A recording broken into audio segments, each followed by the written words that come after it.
Jean Tatlock was the on-again, off-again lover and mistress of Robert Oppenheimer, the scientist who has been dubbed the father of the atomic bomb. If you've seen Christopher Nolan's recent hit film, you'll know her time on screen ends suddenly. But what was her life like? And did she really commit suicide? Or were darker forces at play? Join me as we explore her story.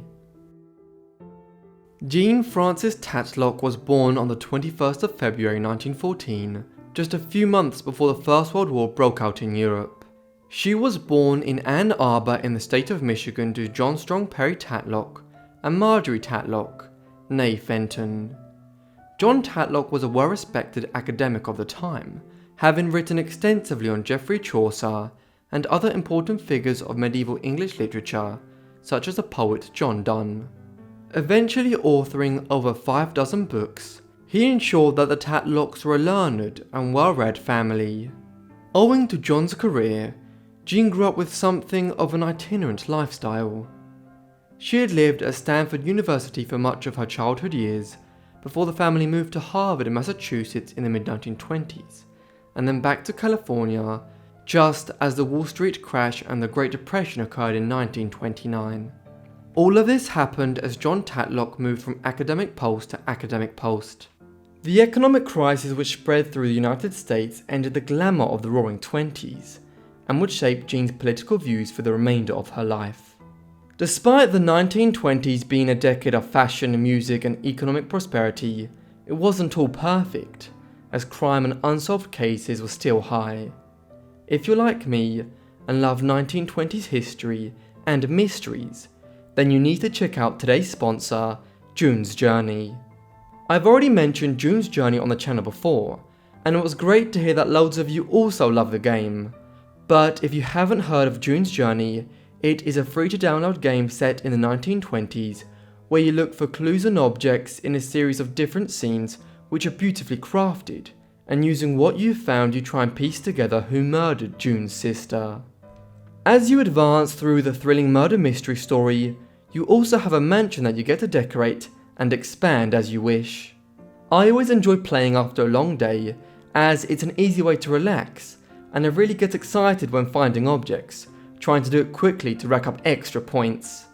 It's so satisfying uncovering more about the case and watching your mansion grow. If you haven't already downloaded June's Journey, I'd highly recommend it. June's Journey is available on Android and iOS mobile devices, as well as on PC through Facebook Games. Make sure to click the link in the description and download June's Journey for free. Now back to the video. In the early 1930s, Jean became involved extensively with the Communist Party of the United States, a political organisation which had emerged in 1919 after the Russian Revolution and out of a split within the socialist movement in the country. In America, the Communist Party was closely connected to the Labour movement and would be at its most influential between the 1930s and the 1950s. Jean became a writer for the Western Worker, a paper published by the Communist Party while she was attending Stanford Medical School in the mid-1930s, having earlier completed her primary degree at Vassar College in New York. In 1941, she finally graduated from Stanford as a psychiatrist. Throughout the years, Tatlock's associations with the Communist Party were of considerable consequence. Owing to these connections, she and Robert Oppenheimer would come under continued government surveillance during the Second World War, negatively impacting Oppenheimer's reputation and playing a role in Jean's death. It was while she was at Stanford that Jean first met J. Robert Oppenheimer and began a relationship with him. Oppenheimer was one of the great theoretical physicists of the age. 10 years her senior, she caught his attention owing to her good looks and also her considerable intellect. Oppenheimer later declared that he only really became involved with her from about 1936 onwards, and even after this saw her rarely. Yet, this may not be true.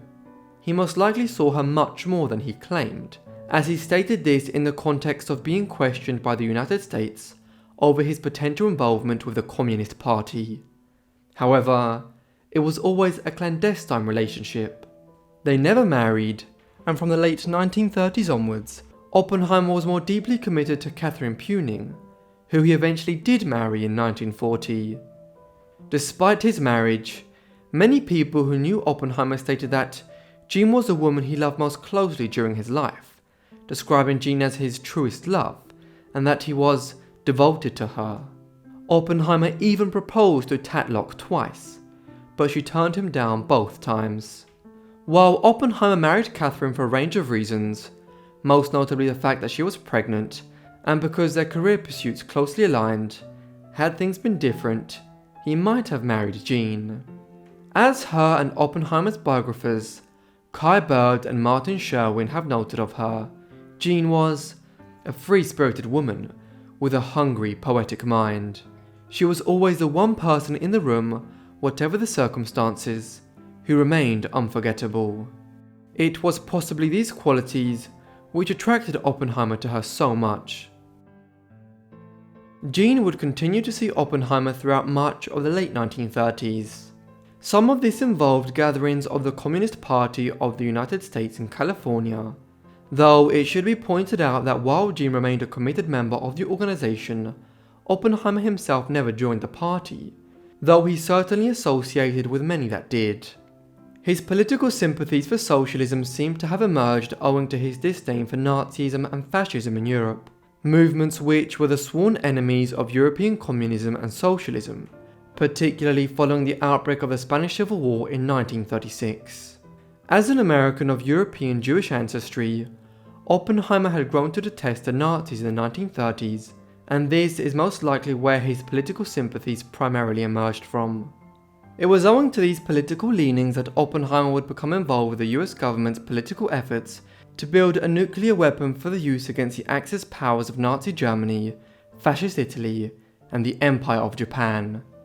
Oppenheimer is famed today owing to the Manhattan Project and the Los Alamos Laboratory, in which he oversaw the development of the first nuclear warheads ever built. Although he saw little of Jean after he took up his position there, her influence on him is seen in the project itself.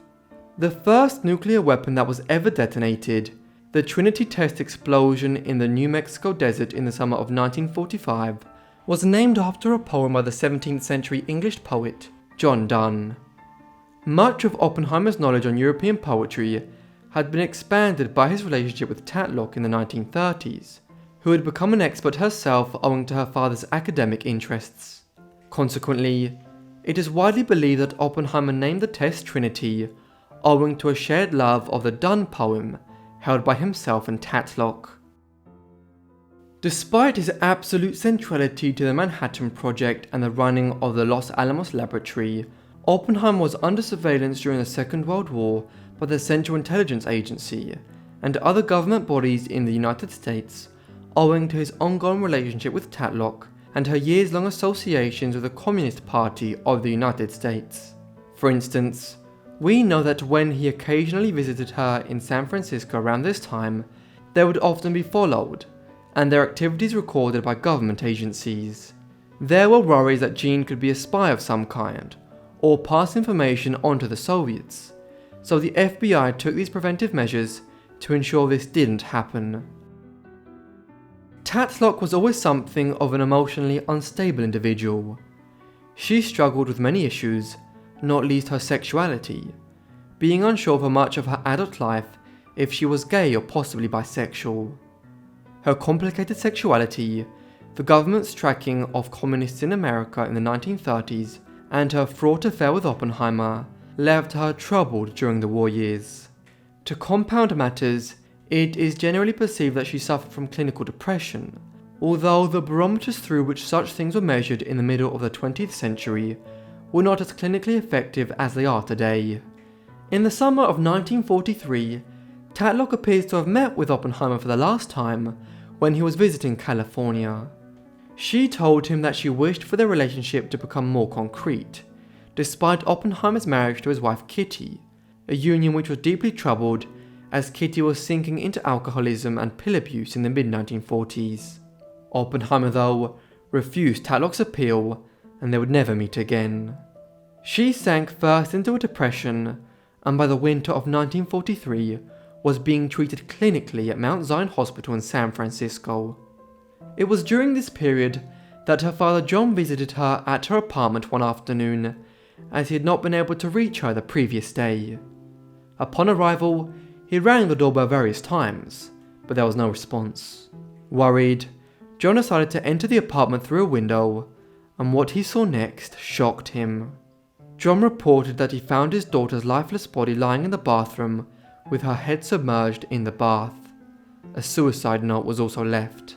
The note read, "I am disgusted with everything. To those who loved me and helped me, all love and courage. I wanted to live and to give, and I got paralyzed somehow. I tried like hell to understand, and couldn't. I think I would have been a liability all my life. At least I could take away the burden of a paralyzed soul from a fighting world." Jean Tatlock moved her body to the sofa and then rummaged through her correspondence, burning letters and photographs in the fireplace. He spent about 4 hours in the apartment before calling a funeral home, who in turn contacted the police. Most historians agree that Tatlock committed suicide on the 5th of January 1944 by having drowned herself in the bath. Yet, owing to her ties to Oppenheimer and the Communist Party, the strange circumstances of her death, and the FBI keeping tabs on her, there have been repeated claims that she might have died from some foul play. During the height of the Second World War, the US took national security secrets very seriously, and potential leaks could be viewed as a threat similar to that of a Japanese or German spy. If a high-ranking intelligence officer viewed Tatlock as a serious threat, it is plausible that they could have ordered her assassination and framed it as suicide. According to the coroner's report, shortly before her death, Tatlock had eaten a full meal. Regarding this, the biographer's Burden Sherwin wrote, "If it was her intention to drug and then drown herself, as a doctor she had to have known that undigested food slows the metabolizing of drugs into the system." The autopsy report contains no evidence that the barbiturates had reached her liver or other vital organs. Neither does the report indicate whether she had taken a sufficiently large dose of barbiturates to cause death. To the contrary, as previously noted, the autopsy determined that the cause of death was asphyxiation by drowning.